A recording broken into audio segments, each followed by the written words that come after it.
ബിഷപ്പിന് അറിയാം ബിഷപ്പ് എന്തൊക്കെ ചെയ്തിട്ടുണ്ട്, റൈറ്റ്?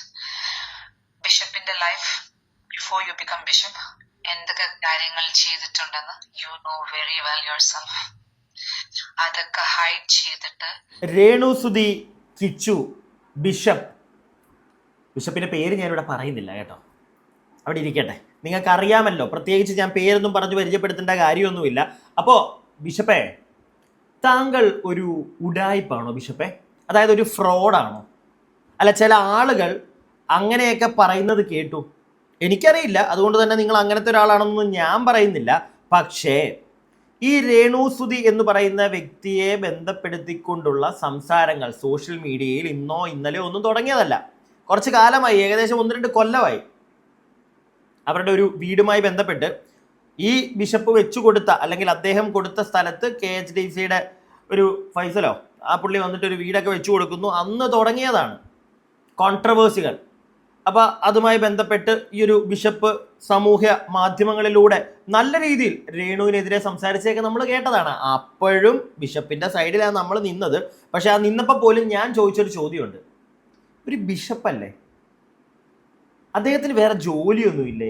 ഇങ്ങനത്തെ വൃത്തികെട്ട കേസിൻ്റെ പുറകെ പോയി അല്ലെങ്കിൽ അതുമായി ബന്ധപ്പെട്ട് ഈ സോഷ്യൽ മീഡിയയിലേക്ക് വന്നിരുന്ന് സംസാരിക്കുന്ന ഒരു പരിപാടിയിലേക്ക് പോകുന്നത്, അതിനൊക്കെ സമയമുണ്ടോ? ഞാൻ ചോദിച്ച കാര്യമാണ്, ഇപ്പോഴും ഞാനത് ചോദിക്കുന്നു. ബിഷപ്പ് എന്നൊക്കെ പറയുമ്പോൾ ഒരു ക്വാളിറ്റി ഉള്ളൊരു വ്യക്തിയായിരിക്കത്തില്ലേ? ഇങ്ങനെ ചുമ്മാ വൃത്തികെട്ട കേസിനൊക്കെ സോഷ്യൽ മീഡിയയിലേക്ക് വന്നിരുന്ന് സംസാരിക്കും ഒരു ബിഷപ്പ്, ഒരു ക്വാളിറ്റി ഉള്ള ബിഷപ്പ്. പ്രിയപ്പെട്ടവരെ, നിങ്ങൾക്കറിയാം ഒരു സ്ത്രീയുണ്ട്, ഈ പ്രേതഭൂത മറ്റേ പരിപാടിയൊക്കെയുള്ള ഒരു റൂഹിജാൻ. അവർ കുറച്ച് കാര്യങ്ങൾ പറയുന്നത് എൻ്റെ ശ്രദ്ധയിൽപ്പെട്ടു. അവർ പറയുന്ന കാര്യങ്ങൾ ഞാൻ കുറച്ച് ശ്രദ്ധയോടിരുന്ന് കേട്ടു. അത് വേറെ ഒന്നും കൊണ്ടല്ല, എനിക്കും അത്യാവശ്യം, ഒരുപാടില്ല, അന്ധവിശ്വാസമില്ല, അത്യാവശ്യം വിശ്വാസങ്ങളൊക്കെ ഉള്ള ഒരാളാണ് ഞാനും. അതുകൊണ്ട് തന്നെ അവർ പറയുന്ന കാര്യങ്ങൾ ശ്രദ്ധയോടുകൂടി കേട്ടു. നിങ്ങളിതൊന്ന് കേൾക്കണം, എന്നിട്ട് നമുക്ക് ബാക്കി കാര്യങ്ങൾ സംസാരിക്കാം. അപ്പോൾ അതിലേക്കൊക്കെ പോകുന്നതിന് മുമ്പേ ചാനൽ ആദ്യമായിട്ട് കാണുന്ന ആരെങ്കിലും ഒക്കെ ഉണ്ടെങ്കിൽ ഒന്ന് സബ്സ്ക്രൈബ് ചെയ്യുക, വീഡിയോയ്ക്ക് ലൈക്ക് തരിക, നിങ്ങളുടെ അഭിപ്രായങ്ങൾ കമൻറ്റ് ബോക്സ് ഉണ്ട് രേഖപ്പെടുത്തുക. കൂടാതെ കമൻറ്റ് ബോക്സിന് തൊട്ടപ്പുറേ ഹൈപ്പ് എന്നൊരു ഓപ്ഷൻ കാണാൻ സാധിച്ചാൽ അതിലും ക്ലിക്ക് ചെയ്യുക. ഇനി നമുക്കിതാ ഈ കാര്യങ്ങളൊന്ന് കേൾക്കാം, എന്നിട്ട് ബാക്കി. സുധിയുടെ സോൾ ഓൾവേസ് കിച്ചുവിന്റെ കൂടെയുണ്ട്. രേണു എന്നാണോ കിച്ചുവിന്റെ നേരെ ഓപ്പോസിറ്റ് തീർന്നത്, അന്ന് രേണുവിന് എല്ലാം ഓപ്പോസിറ്റ് ആയിട്ട് ലൈഫ് വരാൻ തുടങ്ങി. She reach to bet. Okay, soul power എന്ന് പറയുന്ന ചെറിയ കാര്യങ്ങളല്ല. They can give and they can take everything. So അങ്ങനെ ഒരു പവർ സുധിക്കുമുണ്ട്. Sudhi is a good soul. ബാക്കി കേൾപ്പിക്കാമേ. Sudhi is a good soul എന്നാണ് പറയുന്നത്. ഓക്കെ, ഞാനൊന്നും എതിർക്കുന്നില്ല. പക്ഷേ രേണുവിൻ്റെ കാര്യത്തിൽ ഇവർ പറഞ്ഞ കാര്യം, അതായത് ഞാനും അത് ഒന്ന് പുറകോട്ട് പോയി നോക്കിയപ്പോൾ, ഈ കിച്ചുവിനെതിരെ പറയാൻ വന്നതുകൊണ്ടോ അല്ലെങ്കിൽ നിന്നുകൊണ്ടോ മാത്രമല്ല രേണുസുതി സോഷ്യൽ മീഡിയയിലൂടെ ആക്രമിക്കപ്പെടാൻ തുടങ്ങിയത്. അതിന് മുമ്പ് തൊട്ടേ എൻ്റെ മോനെ, എൻ്റെ കിച്ചു എന്നും പറഞ്ഞ് കിടന്ന് കളിക്കുന്ന കാലത്തും രേണുസുതിയെ നല്ല രീതിയിൽ സോഷ്യൽ മീഡിയയിലിട്ട് വാറ്റുന്നുണ്ട്. അതിനുള്ള പരിപാടികൾ അവർ ഒപ്പിക്കുന്നുണ്ടായിരുന്നു. പിടികിട്ടിയോ? അതിനുള്ള പരിപാടികൾ അവർ ചെയ്തു വെക്കുന്നുണ്ടായിരുന്നു. പക്ഷേ ഇപ്പോൾ ഈ ഒരു അസുഖവുമൊക്കെ ആയിട്ട് നിങ്ങളൊന്ന് കണക്ട് ചെയ്ത് നോക്കുകയാണെങ്കിൽ ഇവർ പറഞ്ഞതിനകത്തൊരു പോയിന്റ് ഉണ്ട്. കാരണം കിച്ചുവിനെതിരെ എന്ന് സംസാരിക്കാൻ തുടങ്ങിയോ അല്ലെങ്കിൽ അവനുമായിട്ടുള്ളൊരു പ്രശ്നങ്ങളൊക്കെ വന്നതിന് ശേഷമാണ്. അസുഖം ചിലപ്പോൾ നേരത്തെ കാണും, പക്ഷെ അത് കോംപ്ലിക്കേറ്റഡ് ആയി ഇത്രയും പ്രശ്നത്തിലേക്ക് പോയത് ഈ ഒരു സാഹചര്യത്തിലാണ് എന്നാണ് എനിക്ക് മനസ്സിലാക്കാൻ കഴിയുന്നത്. ബാക്കി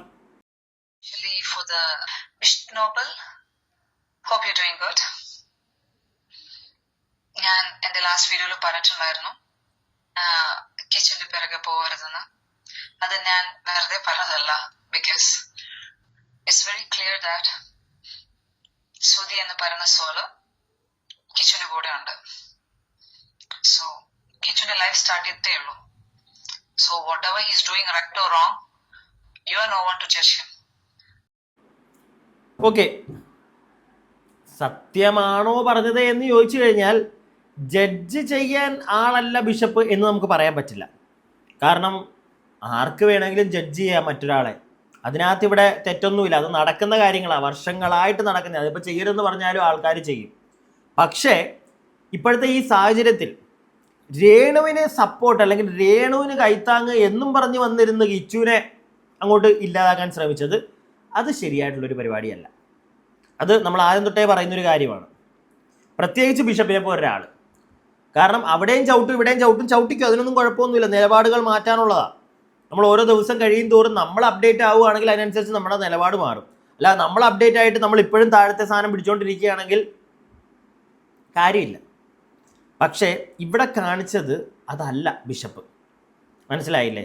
എന്തൊക്കെയോ ആരൊക്കെയോ പറഞ്ഞു എന്നും പറഞ്ഞ് വന്നിരുന്ന ആ ചെറുക്കനെ അങ്ങോട്ട് അതിൻ്റെ ആവശ്യമില്ലായിരുന്നു. ബിഷപ്പ് അങ്ങനെ ഒരു ജഡ്ജ്മെന്റ് ചെയ്തുകൊണ്ടാണ് ഇപ്പം ബിഷപ്പിനെ ജഡ്ജ് ചെയ്യാൻ ടൈം ആയിട്ടുണ്ട്. So everything will come out very soon about you. Everything. ബിഷപ്പിന് അറിയാം ബിഷപ്പ് എന്തൊക്കെ ചെയ്തിട്ടുണ്ട്. റൈറ്റ്? ബിഷപ്പിന്റെ life before you become bishop എന്തൊക്കെ കാര്യങ്ങൾ ചെയ്തിട്ടുണ്ടെന്ന് you know very well yourself. അതൊക്കെ ഹൈഡ് ചെയ്തിട്ട് എല്ലാവരുടെ മുമ്പിലും ഇപ്പം ബിഷപ്പ് നോബലായിട്ട് ലൈഫ് ഫോർവേഡ് ചെയ്ത് കൊണ്ടുപോകുന്നുണ്ടെങ്കിൽ അതൊക്കെ കാണുന്ന ഒരു പവർ മുകളിലുണ്ട്. You know that, right? ബിഷപ്പേ, ഈ പറയുന്നതിനകത്തൊക്കെ എന്തെങ്കിലും കാര്യമുണ്ടോ? എനിക്ക് അറിഞ്ഞൂടാ, ഞാൻ ചോദിക്കുക. ഞാൻ പറഞ്ഞൊന്നും വെക്കുന്നില്ല താങ്കൾ ഭയങ്കര ഉടായിപ്പായിരുന്നു ഒന്നും ഞാൻ പറഞ്ഞു വെക്കുന്നില്ല. പക്ഷേ കേട്ടല്ലോ റൂഹി ജാൻ പറയുന്നത്, നിങ്ങളെല്ലാവരും ഇവർ പറയുന്നതിനകത്ത് എന്തൊക്കെയോ ഉള്ളതുപോലെ തോന്നുന്നുണ്ടോ? അല്ല, ബിഷപ്പ് വേണം ഇതിന് മറുപടി പറയാൻ. പക്ഷെ മറുപടിയായിട്ട് ഇനിയും സോഷ്യൽ മീഡിയയിലോട്ട് ബിഷപ്പ് ഇറങ്ങിക്കഴിഞ്ഞാൽ വീണ്ടും പൊങ്കാല കിട്ടത്തേ ഉള്ളൂ. പിടികിട്ടിയോ? വീണ്ടും പൊങ്കാല കിട്ടത്തേ ഉള്ളൂ. പക്ഷേ എന്തെങ്കിലും സത്യമുണ്ടോ? എന്തൊക്കെയോ നേരത്തെ ഈ ബിഷപ്പൊക്കെ ആവുന്നതിന് മുമ്പ് ഒരു കഥ ഉണ്ടായിരുന്നു എന്നാണല്ലോ പറയുന്നത്. അല്ല, അത് മാത്രമല്ല, നിങ്ങളൊക്കെ ശരിക്കും ബിഷപ്പ്, എനിക്കറിയില്ല, എനിക്ക് ക്രിസ്ത്യാനിറ്റിയെ പറ്റി ഒരു പരിധിയിൽ കൂടുതൽ അറിയില്ല. ഞാൻ അറിഞ്ഞത് വെച്ചിട്ട് ഈ ബിഷപ്പുമാരൊക്കെ അത്യാവശ്യം നല്ല ക്വാളിറ്റി ഉള്ള ആൾക്കാരെ, ഇതുപോലത്തെ ചന്ത സീൻസിനോ കുടുംബ പ്രശ്നങ്ങൾക്കോ ഒന്നും സംസാരിക്കാനൊന്നും ഇറങ്ങത്തില്ല. അവരെന്തെങ്കിലും ഒരു സഹായം ആർക്കെങ്കിലും ചെയ്തിട്ടുണ്ടെങ്കിൽ ആ സഹായം കഴിഞ്ഞ് അവരവരുടെ പാട്ടിന് പോകും. അല്ലാതെ അതിൻ്റെ പുറകെ പിടിച്ച് നടക്കാനൊന്നും അവർ നിൽക്കത്തില്ല. ഇത് പക്ഷെ അതല്ല നടക്കുന്നത്. ഇത് സ്വന്തം ഫേസ് ഇപ്പം നല്ല രീതിയിൽ ജനങ്ങളുടെ ഇടയിലേക്ക് എത്തിച്ചു. എങ്ങനെ? രേണുസുതി എന്ന് പറയുന്നവരുടെ പ്രശ്നത്തിൽ ഇടപെട്ട് അങ്ങനെ ഇങ്ങനെയൊക്കെ. എനിക്ക് അങ്ങനെയാണ് തോന്നുന്നത്. അല്ലാതൊന്നും ഈ വ്യക്തി ആർക്കും അറിയത്തില്ല. അറിയാവോ? ബാക്കി ഈ ഭൂമിയിൽ ഒരുപാട് കുട്ടികൾ ഒരുപാട് ബുദ്ധിമുട്ട് അനുഭവിച്ച് ലൈഫ് മുന്നോട്ട് കൊണ്ടുപോകുന്നുണ്ട്. ബട്ട് എസ്പെഷ്യലി ഞാൻ കിച്ചുവിന്റെ കാര്യം from my side, if I'm telling that, because I'm getting the messages from that soul. അതുകൊണ്ടാണ് സുധിയുടെ സോൾ ഓൾവേസ് കിച്ചുവിന്റെ കൂടെയുണ്ട്. അതുകൊണ്ടാണ് ഞാൻ വളരെ ക്ലിയർ ആയിട്ട് ഞാനിത് പറഞ്ഞത്. ഓക്കെ, ഞാൻ അന്ന് പറഞ്ഞ പോലെ കിച്ചുവിന്റെ ഗാർഡിയൻ ഏഞ്ചൽ ആരാണെന്ന് ചോദിച്ചാൽ he can think, it's very clear that it is his own father, സുധിയാണ്. അതൊരു കാര്യം എല്ലാവരും ശ്രദ്ധിച്ചു മനസ്സിലാവും. രേണു എന്നാണോ കിച്ചുവിന്റെ നേരെ ഓപ്പോസിറ്റ് ആയിട്ട് തീർന്നത്, അന്ന് രേണുവിന് എല്ലാം ഓപ്പോസിറ്റ് ആയിട്ട് ലൈഫ് വരാൻ തുടങ്ങി. She reach to bet. Okay, soul power എന്ന് പറയാൻ ചെറിയ കാര്യങ്ങളല്ല. They can give and they can take everything. So അങ്ങനെ ഒരു പവർ സുധിക്കുമുണ്ട്. Sudhi is a good soul. Okay, നേരത്തെ പറഞ്ഞതുപോലെ തന്നെ എന്ന് കിച്ചുവിനെതിരെ തിരിഞ്ഞു അന്ന് തൊട്ടാണ് രേണുവിൻ്റെ അങ്ങോട്ട് മൊത്തത്തിൽ പോകാൻ തുടങ്ങിയത് എന്നാണ് പറയുന്നത്. പക്ഷേ അസുഖം അങ്ങനെ ആയിരിക്കണമെന്നില്ല. കാരണം അത് നേരത്തെ തൊട്ടേ ഉണ്ടായിട്ട് ഈ ഒരു സമയത്താണത് പുറത്തേക്ക് ആളുകളിലേക്ക് അറിഞ്ഞതും രേണുവിനെ അത് ഒരുപാട് അഫക്റ്റ് ചെയ്യാനും തുടങ്ങിയത്. അത് ചിലപ്പോൾ പറയുന്നത് കറക്റ്റാണ് ആയിരിക്കും, ആണെന്നല്ല ആയിരിക്കും. കാരണം കിച്ചുവിനെതിരെ, കാരണം ഇത്രയും കാലം നിങ്ങൾ ശ്രദ്ധിച്ചാൽ മതി, കിച്ചു എൻ്റെ മോൻ, ഉമ്മ, ചക്കരെ, പൊന്നെ അവൻ വിളിച്ചു, അവന് കുഴപ്പമൊന്നുമില്ല, നീ എന്ത് വേണമെങ്കിലും അമ്മ എന്ത് വേണമെങ്കിലും അങ്ങ് ചെയ്തോ, മറ്റേ സബ്സ്ക്രിപ്ഷനിൽ എന്തും കാണിച്ചോ എന്നൊക്കെ പറഞ്ഞായിരുന്നു നടന്നിരുന്നത്. എന്നാൽ കുറച്ച് ആഴ്ചകൾക്ക് മുമ്പ് ഒരു മറ്റേ പരിപാടി ഉണ്ടായിരുന്നല്ലോ, ഒരു സബ്സ്ക്രിപ്ഷനിൽ, മറ്റേ നിങ്ങൾ ഓർക്കുന്നുണ്ടോ, മറ്റേ ഒരു പിങ്ക് കളർ ഡ്രസ്സൊക്കെ ഇട്ടിട്ടുള്ള ഒരു പരിപാടി, നാക്ക് മുറിഞ്ഞ സെറ്റപ്പ്, നാക്കല്ല ചുണ്ട്. അത് കഴിഞ്ഞതിന് ശേഷം കിച്ചു മെസ്സേജ് ഇട്ടു, അവിടം തൊട്ടാണ് തെറ്റുന്നത്. അതിന് കുറച്ച് ദിവസങ്ങൾക്ക് അപ്പുറമാണ് രേണുസുതി കിടപ്പിലായി തുടങ്ങുന്നത്. അപ്പോൾ കിച്ചുവിൻ്റെ കൂടെ കൊല്ലം സുതി നിൽക്കുന്നു, അല്ലെങ്കിൽ കൊല്ലം സുതിയുടെ ആത്മാവ് നിൽക്കുന്നു എന്നൊക്കെ പറഞ്ഞു കഴിഞ്ഞാൽ സ്വന്തം മകനാണ്, അവൻ്റെ കൂടെ കാണും അവൻ്റെ അച്ഛൻ, ഇല്ലേ?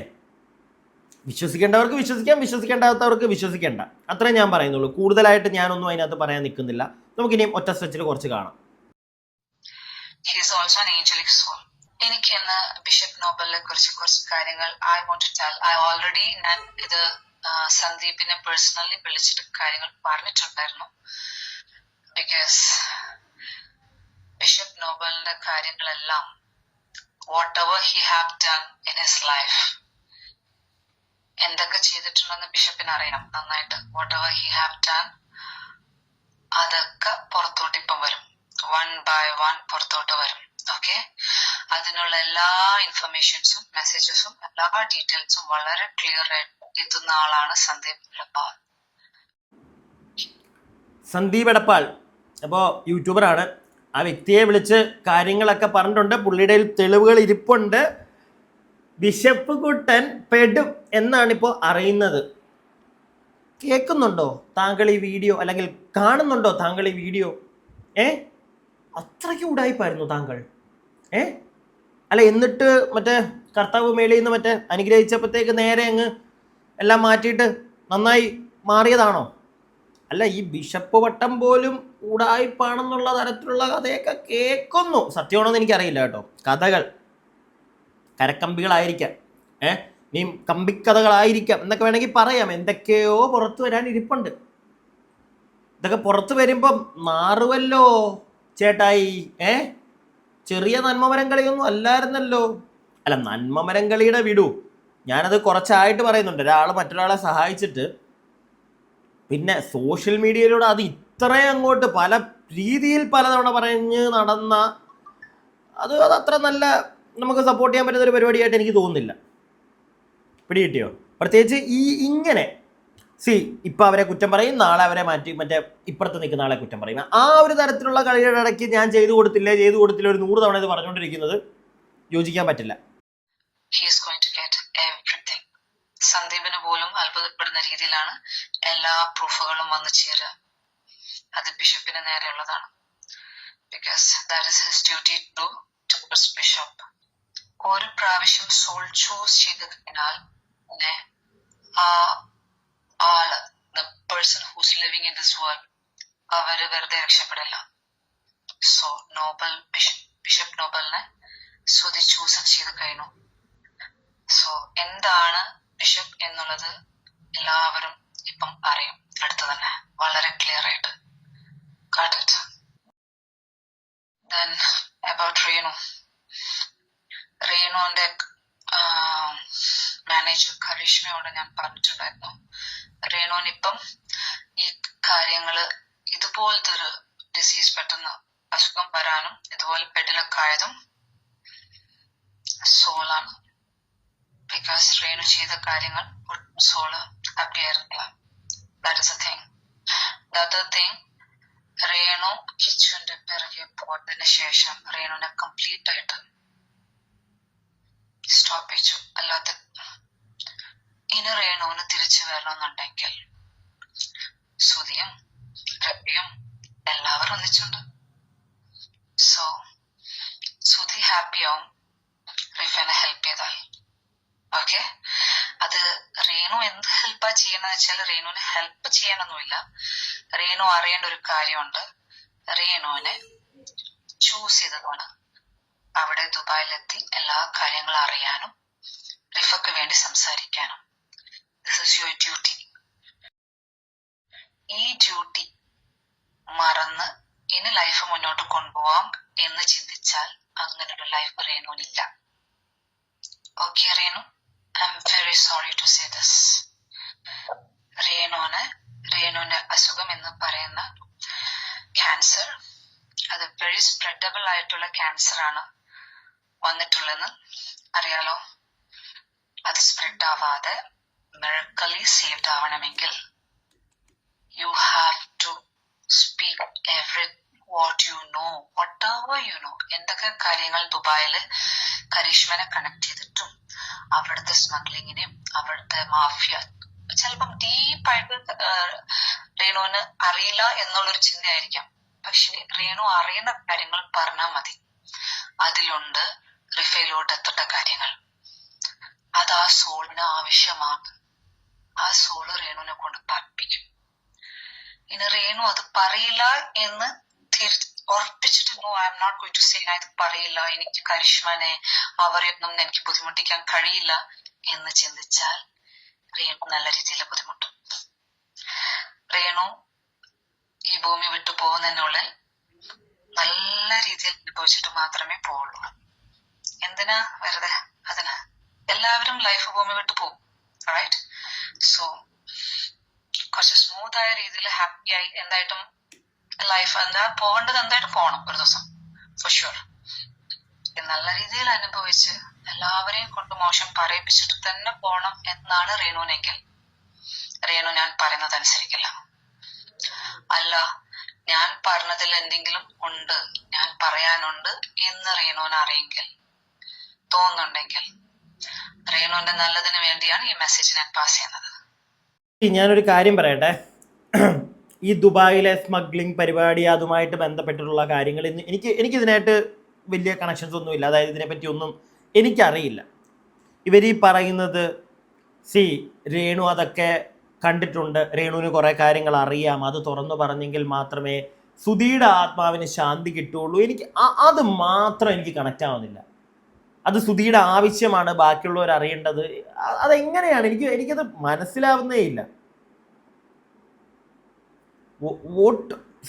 ആത്മാവ്, ദൈവം, ഇങ്ങനെയുള്ള കാര്യത്തിലൊക്കെ കുറച്ച് വിശ്വസിക്കാം. പക്ഷെ ഈ പറയുന്നത് രേണുവിൻ്റെ അസുഖവും അതുമായിട്ട് കർമ്മ എന്ന് പറയുന്ന ഒരു സാധനമുണ്ട്, അതിലും വിശ്വസിക്കാം.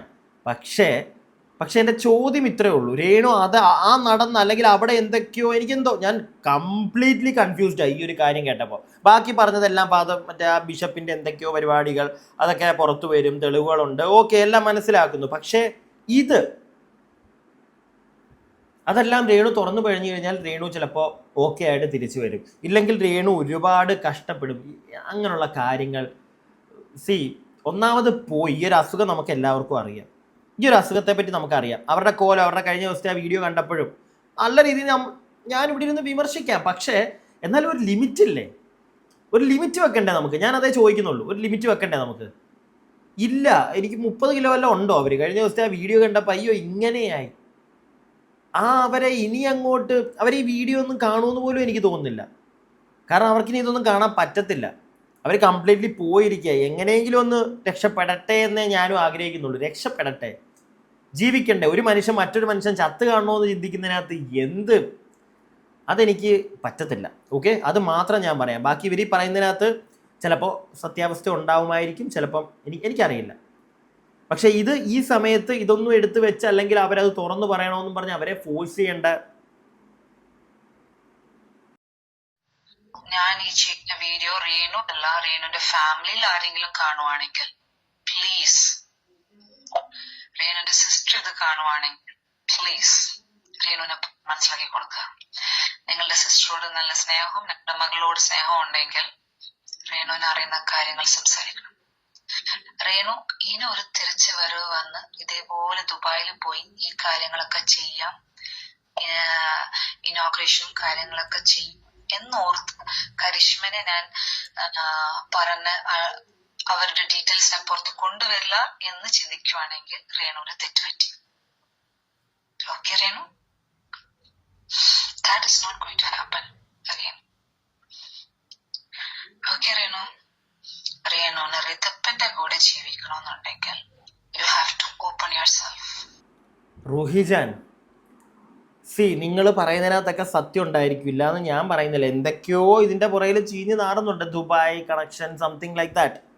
പക്ഷെ ഇപ്പോഴത്തെ അവസ്ഥയിൽ അവരെങ്ങനെ വന്ന് അവർക്കൊരു വീഡിയോ 2 ദിവസമായിട്ട് നമ്മൾ കാണുന്നുണ്ട്. എനിക്കറിയത്തില്ല, പക്ഷെ കാണുന്ന വെച്ചിട്ട് അവർ കുറച്ച് നേരം ഏതെങ്കിലും ഒരു വീഡിയോ ഇരുന്ന് സംസാരിക്കും, പിന്നെ കിടക്കുന്നത് ചേച്ചി ഇരുന്ന് കഥ പറയുന്നത് നമ്മൾ കാണുന്നത്. അവരുടെ സിറ്റുവേഷൻ ഇപ്പം എന്താണെന്ന് പോലും അറിയില്ല. അവർ വീഡിയോ കാണുന്നുണ്ടെന്ന് എനിക്ക് തോന്നുന്നില്ല, പക്ഷെ ചേച്ചി അവരാരെങ്കിലും കാണുന്നുണ്ടായിരിക്കും. കണ്ടിട്ട് രേണു ഇപ്പോൾ വന്ന് സത്യങ്ങളെല്ലാം തുറന്നു പറഞ്ഞ് അങ്ങനെ തുറന്നു പറഞ്ഞാൽ ഉടനെ അവരുടെ അസുഖം മാറുമോ?